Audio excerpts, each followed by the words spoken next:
امام ابو حنیفه 55 حج کړی 55 مالک په مدینه کې یو ځل حج کړی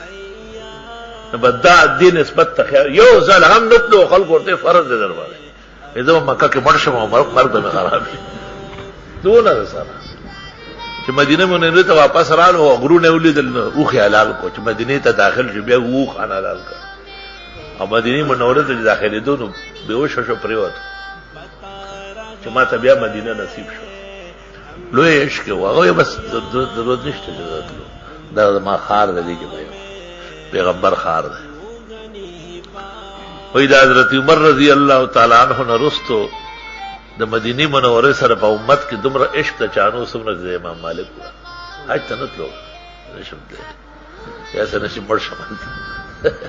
او چې مرګ د مدینه نه بار را نشي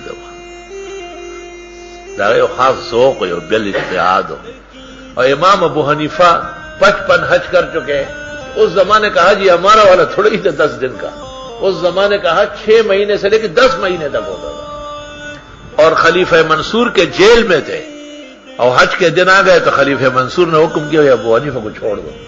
حج کر کے آیا اس کا ناغہ نہیں ہوا حج رضران نا گیٹ میں تکلاو کرتے ہوئے بادشاہ وہی چیزیں لاش حج حج کو نیغ رالو جیل تھا